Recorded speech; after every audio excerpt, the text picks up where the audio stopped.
somewhere beyond the sea, somewhere. Bismillahirrahmanirrahim. Saudaraku yang dirahmati Allah, telah sampailah kepada kita beberapa peringatan-peringatan yang Allah berikan melalui firman-Nya, dan bagi sebagian besar penduduk Indonesia yang merupakan negara kepulauan, maka bicara pulau tentu berdampingan dengan pembicaraan hal ihwal laut. Allah katakan, A'udzubillahi minasyaitonirrajim, wa min ayatihil jawari fil bahri kal a'lam. Dan di antara tanda-tanda kekuasaannya ialah kapal-kapal yang berlayar di laut seperti gunung-gunung. Asyura 42 ayat 32. Dalam tafsirnya Ibnu Katsir menyebutkan bahwa kapal tersebut nampak besar seperti gunung, sebagaimana juga dalam surat Ar-Rahman ayat 23 disebutkan, walahul jawaril munsya'atu fil bahri kal a'lam. Dan kepunyaannya lah bahtera-bahtera atau kapal yang tinggi layarnya di lautan laksana gunung-gunung. Layar yang terbentang itu seperti gunung-gunung. Maka dalam perkembangannya berikut kita saksikan bahwa kapal-kapal besar yang sudah tanpa layar itu mereka menggunakan mesin-mesin yang sangat besar. Ini pun masih dalam lingkup pembicaraan yang sama. Tentang penyebutan layar ini kan terkait dengan persoalan angin.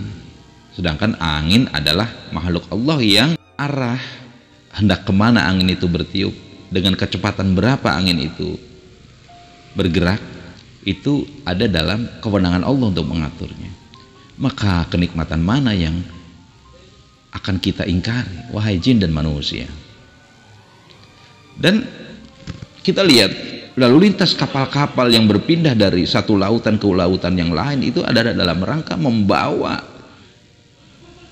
komoditi-komoditi yang itu merupakan rezeki buat kita untuk memenuhi suatu kebutuhan negeri ke negeri lainnya dalam suatu perdagangan. Dalam soal ini Allah sebutkan, alam taro annallaha sakhkhara lakum ma fil ard. Apakah kamu tiada melihat bahwasanya Allah menundukkan bagi kamu apa yang ada di bumi? Wa fulka tajri fil bahri bi amri, dan bahtera dan kapal yang berlayar di lautan dengan perintahnya. Wa yumsikus samaa an taqa'a 'alal ardi illa bi idzni. Dan dia menahan benda-benda langit jatuh ke bumi melainkan dengan izinnya. Dan Allah kemudian mengingatkan kepada kita bahwa ditundukkannya semua fasilitas yang ada di bumi, kemudian juga kapal yang berlayar itu atas perintahnya. Campur tangan Allah dalam memanage supaya benda-benda langit tidak menyerang keberadaan perjalanan di lautan itu. Innallaha bin nasi laraufur rahim. Sesungguhnya Allah benar-benar maha pengasih lagi maha penyayang kepada manusia. Lebih lanjut kita memperhatikan bahwa semua yang ada di bumi ini, berbagai macam binatang, hewan ternak, tanam-tanaman, buah-buahan, itu kita ambil manfaat-manfaatnya. Sebagaimana kita mengambil manfaat dengan ditundukkannya kapal-kapal yang berjalan di lautan milik Allah itu. Hal ini terjadi karena Allah maha pengasih dan maha penyayang terhadap sekalian manusia. Dengan kasih sayangnya tersebut, segala sesuatu ditundukkan olehnya. Belum lagi sumber-sumber pertambangan yang kita dapat eksplorasi baik di darat maupun di lautan. Sesungguhnya Allah itu benar-benar sempurna kasih sayangnya kepada kita. Bahkan Allah menyatakan lebih mengasihi kita daripada orang tua, ibu bapak kita sendiri. Kenapa? Karena Allah menginginkan kebaikan bagi kita. Namun kebanyakan dari kita justru berminat dan berhasrat meraih keburukan yang berbahaya bagi tubuh dan jiwa-jiwa kita. Bagi orang yang berakal, tentu akal kita akan mengikat sebuah pengetahuan dan hikmah dari semua argumentasi dalil yang dihadirkan kepada kita. Itu kalau akal kita digunakan sebagaimana mestinya, bukan malah berkembangnya pemikiran-pemikiran liar hingga mengkafirkan kita dari kebenaran. Dalam sebuah riwayat Allah berkata, telah turun kepada Nabi SAW di Madinah, yaitu ayat ilahukum ilahun wahid. Lalu orang-orang kafir Quraisy di Mekah berkata, bagaimana Tuhan yang esa itu meliputi seluruh manusia? Lalu Allah menjawabnya dengan menurunkan ayat inna fi khalqis samawati wal ard. Dan tentu ayat ini adalah ayat yang paling kuat dalam menunjukkan kesempurnaan Allah dan haknya untuk diibadahi, tidak dicampur dengan perantara-perantara lainnya, karena keesaannya itu terjadi dalam proses mencipta, proses mengatur, juga proses mengurus hamba-hambanya. Bayangkan dalam silih bergantinya siang dan malam, saling susul menyusulnya secara kontinu. Bila malam pergi, maka siang pun datang. Demikian pun sebaliknya. Inilah yang kemudian menjadi sifat dari kehidupan yang Allah ciptakan pada kita.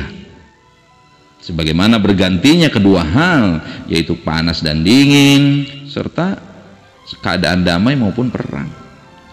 Demikian pun kita tentu bersikap sesuai dengan apa yang Allah gariskan ketika kita mengalami kesulitan hidup, dari persoalan kesehatan, finansial, ataupun lainnya. Itu bagaikan musim-musim yang terjadi. Dan dalam rangka untuk menciptakan kemaslahatan dunia dan akhirat kita, dijadikannya kita itu mengalami semua kesulitan dan kelapangan. Maka tidak selayaknya bagi kita apabila menerima sesuatu yang tidak cocok dengan hati, maka kita bersikap di luar garis agama.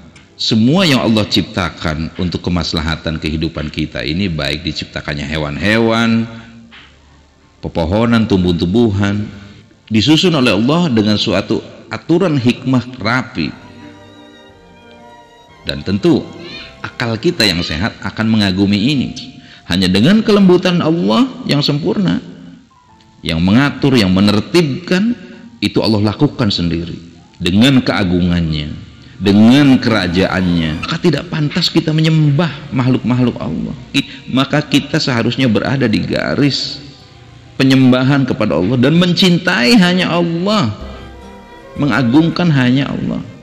Hanya Allah yang diesakan, disembah, dicintai, diagungkan, ditakuti, diharap. Aqulu qouli hada wa astaghfirullah li wa lakum. Assalamualaikum warahmatullahi wabarakatuh. Somewhere beyond the sea, somewhere waiting for me.